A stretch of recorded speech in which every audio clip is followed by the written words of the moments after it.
Cassette tower live में आपका स्वागत है। मैं राजेंद्र सोनी एक बार फिर हाजिर हूँ आम जन से लेकर राजनीति और क्षेत्र की विभिन्न घटनाओं के साथ, पक्ष न विपक्ष, सिर्फ निष्पक्ष। दिल्ली यूपी सीमा पर बसी पॉश कॉलोनी डीएलएफ अंकुर बिहार में नारी के जीवन जी रहे लोगों के हित में आवाज उठाते हुए आज समाज सेवी के रूप में खासी पहचान बनाने वाले आरपी पांडे ने अपने सहयोगी के साथ डीएलएफ अंकुर बिहार इलाके के एटीएम चौक पर प्रेस वार्ता का आयोजन किया। अभिषेक शुक्ला, गोविंद शर्मा, हरि बहादुर पाल, शैलेंद्र आजाद, नरेश पोद्दार, अमित शुक्ला आदि सहयोगियों और क्षेत्रवासियों से घिरे आरपी पांडे ने कहा, विडंबना है कि डबल इंजन की सरकार होने के बावजूद इस क्षेत्र का विकास नहीं हो पा रहा है। पिछले 1 वर्ष से बन रही MM रोड आज तक भी नहीं बन सकी है। देखिए आज की ये रिपोर्ट।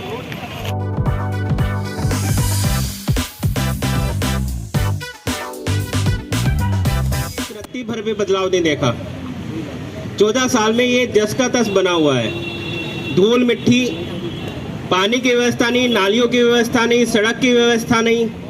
आज कहीं भी चले जाइए, अभी थोड़े दिन पहले एक प्रिय जल योजना चली थी, कहीं भी आप चले जाइए पाइप फूटे मिलेंगे आपको, पानी निकलता मिलेगा उनसे। अभी कुछ दिन पहले अमित भाई ने, विपिन भाई ने लग के वे पाइपें ठीक करवाई हैं। तो ये सरकारी योजना का जो खर्च हो रहा है, ये गलत तरीके से खर्च होकर ये जो अपनी जेब भरी जा रही है, ये गलत बात है। बीजेपी का हूँ, कांग्रेस का हूँ, RLD का हूँ, सब भूल जाओ। आरपी पांडे भाई का साथ दो। भूख हड़ताल में लाखों लोग, हजारों लोग जितने भी यहाँ रहते हो, 10,000, 20,000, 50,000 सब इकट्ठे हो और अब की बार अपनी ताकत दिखा दो कि भाई हमारा काम नहीं होगा तो वोट नहीं मिलेंगी।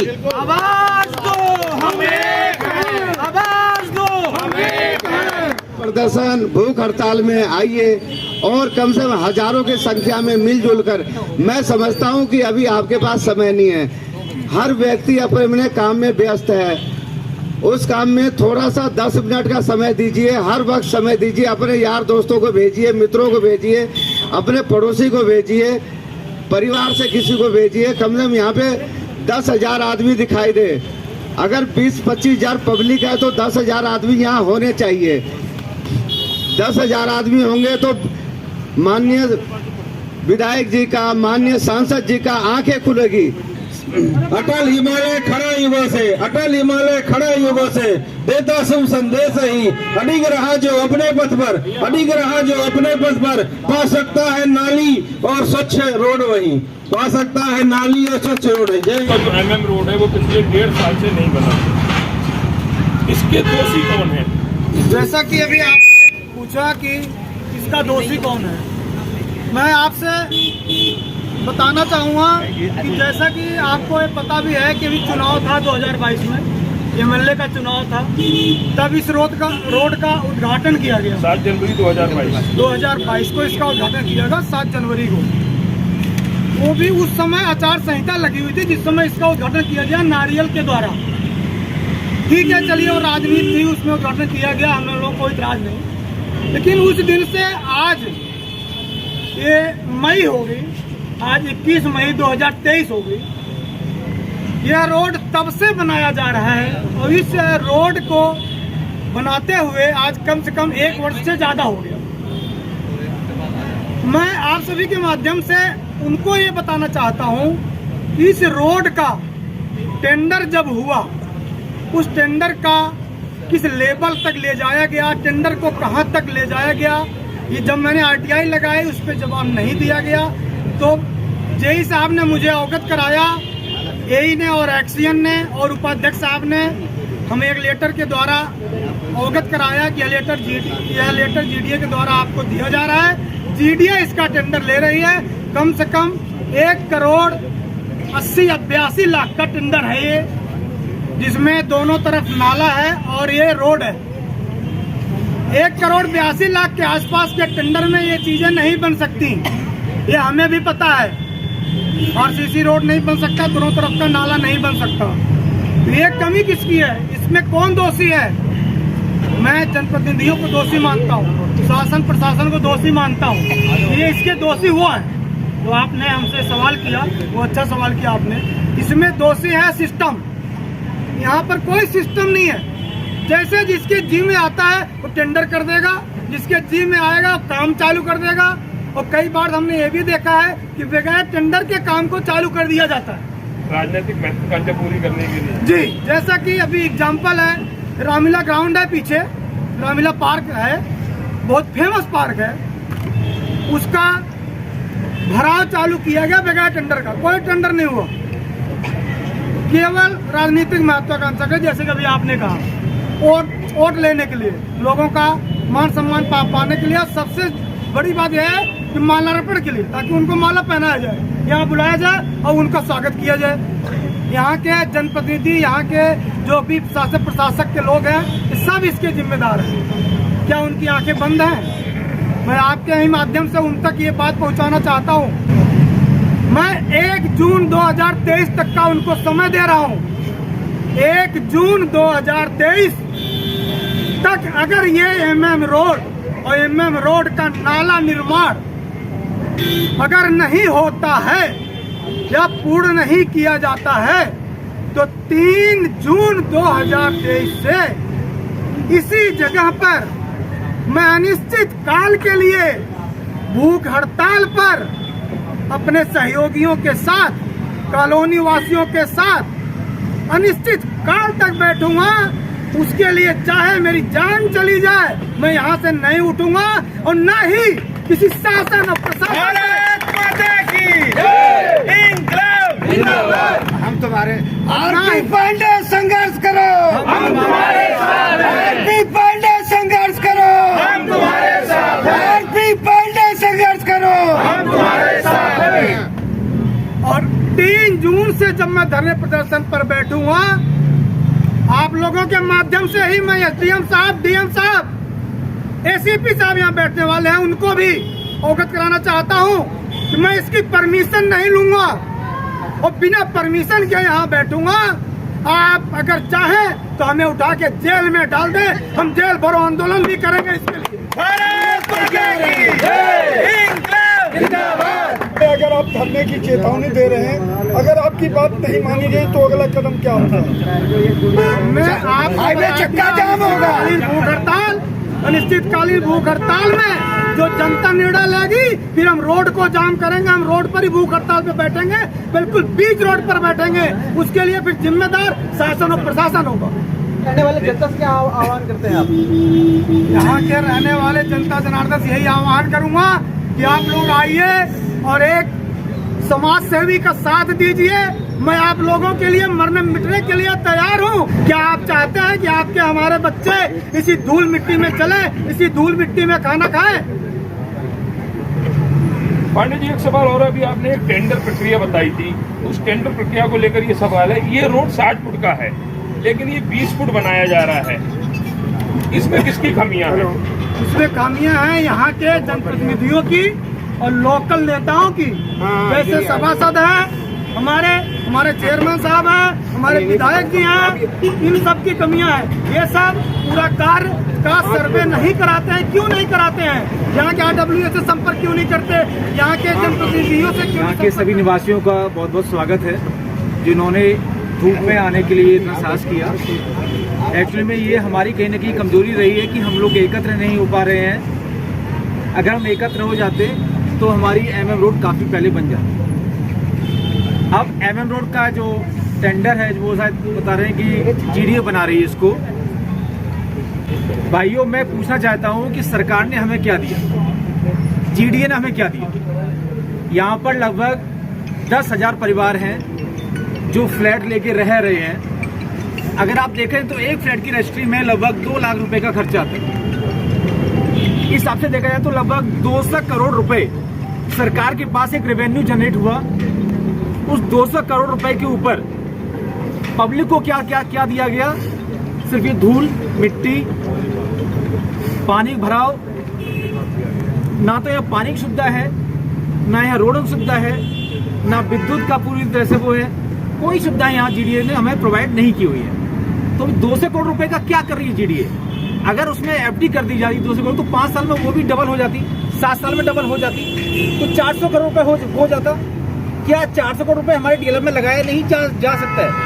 ये सरकार की कहीं ना कहीं खामियां हैं। इसको सरकार को देखना चाहिए। और अगर सरकार इसको नहीं देखेगी तो जैसे पांडे जी ने कहा है कि 3 तारीख को हम लोग यहाँ धरना प्रदर्शन करेंगे और एक आंदोलन चलाएंगे।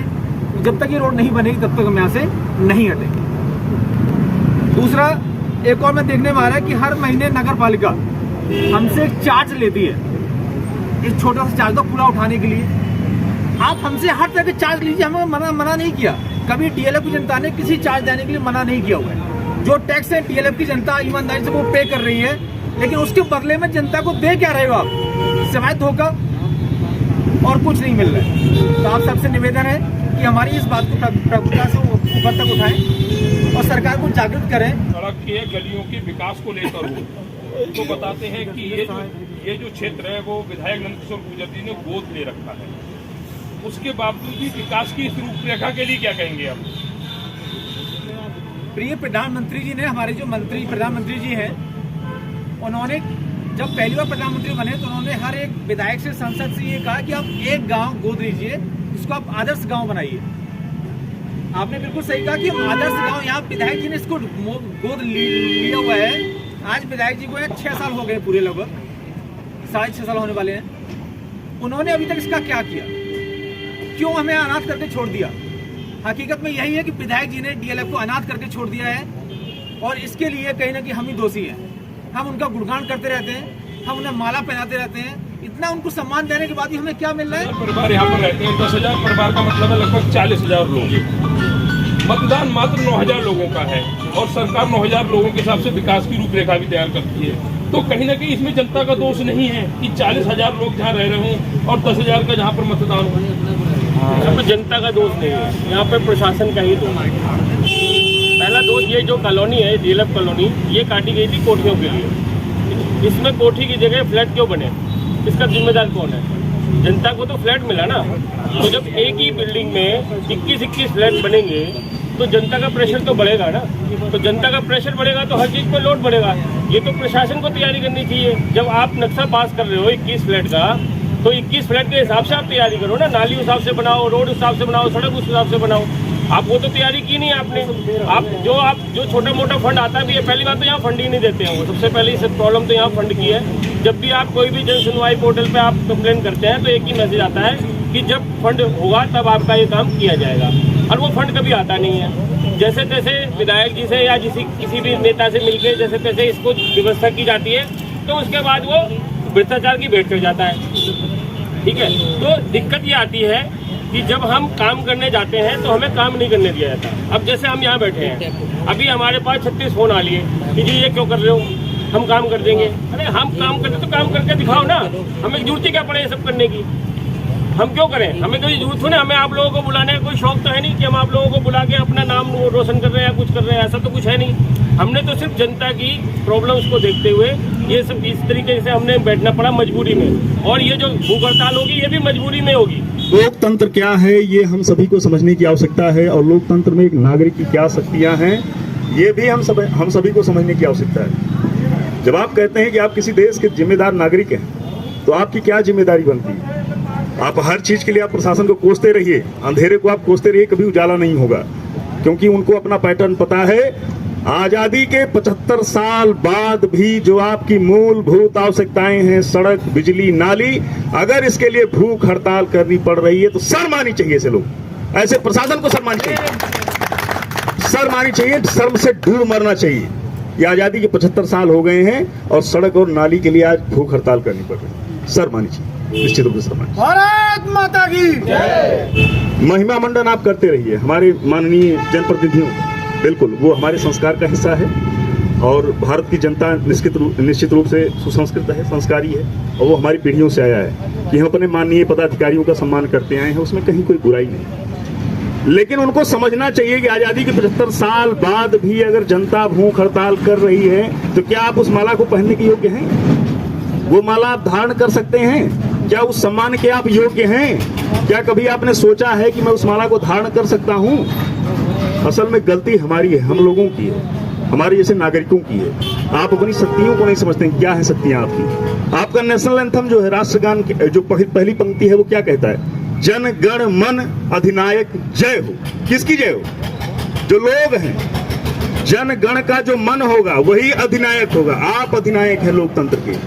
जब आप अपनी बात मजबूती से रखते हैं और संख्या बल से रखते हैं, निश्चित रूप से प्रशासन मानने को मजबूर हो जाता है। सभी को अन्ना का आंदोलन याद होगा। जब आप अपनी बात को मजबूती से रखते हैं कि क्या आपकी समस्या है, बिना रोए बच्चे को दूध नहीं मिलता है, आप क्या एक्सपेक्ट करते हैं कि आपके नेता आपको जो है विकास करा के देंगे? और विकास की डेफिनेशन क्या है कि हमारी आपकी उम्र निकल जाए और फिर सड़क बने, फिर हमारे आपके किस काम की? जैसे आपकी न्यायपालिका है, जब टाइमिंग आपकी सही नहीं है, आपका जीवन पूरा निकल गया। आपने केस देखा होगा कि किसी एक्ट में पूरा जीवन उस बेचारे का जेल में बीत गया और उसके बाद निर्णय आता है माननीय अदालत का कि आप तो निर्दोष थे, दोष मुक्त थे, उसका जीवन निकल गया। क्या उसका समय कोई लौटा सकता है? आप लोगों का पूरा जीवन निकल जाएगा और कोई प्रतिनिधि आज के 20 साल बाद ये रोड और नाली बनवा देगा, आपके किस काम का है? और निश्चित रूप से आप लोग ही जिम्मेदार हैं। एक समाज सेवी आपका आवाहन करता है यहाँ पे, और यहाँ पे 10,000 परिवार रहते हैं और कितने लोग खड़े हैं यहाँ पे, ये आपसे छिपा नहीं, आप देख सकते। तो मैं सबसे पहले जनता को दोषी मानता हूँ, निश्चित रूप से दोषी मानता हूँ कि आप सिर्फ महिमा मंडन मत करिए। हाँ ठीक है, वो आपके संस्कार हैं, आपके पदाधिकारी हैं, आपके चुने हुए जनप्रतिनिधि हैं, आप उनका सम्मान करिए। लेकिन आप सिर्फ सम्मान न करिए, आप उनकी आंख से आंख मिला करके आप ये प्रश्न पूछिए कि आप जिस रास्ते से आ रहे हैं, जो मूल रास्ता है इस डीएलएफ का, क्या इसका निर्माण नहीं होना चाहिए? और यहाँ की ब्यूरोक्रेसी को मैं कहना चाहूँगा, ब्यूरोक्रेसी ही शब्द पर्याप्त है, उसमें सब आ जाता है। चाहे वो जीडीए हो, चाहे डीएम साहब हो, कोई भी हो। क्या कोई कार्य इस तरीके से वर्क ऑर्डर पे करवाया जाए कि बिना प्रॉपर टेंडर जो है, और कभी कुछ होता है कभी कुछ होता है, पैसे कहाँ चले जाते हैं, काम कुछ हो ही नहीं रहा। जमीन पर आप देखिए जनता धूल खा रही है, धूल। आप वहां से पुश्ते से उतरिए और वहां से अपने घर पहुंचते पहुंचते आपका पूरा डस्ट से मुंह से लेके सब भर जाता है कपड़ा पूरा। क्या इसलिए आपको वोट दिया गया है? क्या इसलिए प्रशासन तंत्र यहाँ पे है? क्या इतनी असंवेदनशीलता है कि आजादी 75 साल बाद भूख हड़ताल करनी पड़े? क्यों आपको शर्म नहीं आती है? किस लिए आपको चुना गया है और किस लिए यहाँ पूरा प्रशासन तंत्र बैठा हुआ है? निश्चित रूप से बहुत शर्म की बात है। अपने आसपास की खबरों के लिए देखना ना भूले सशक्त आवाज लाइव न्यूज चैनल। सब्सक्राइब कीजिए एक लाइक के साथ।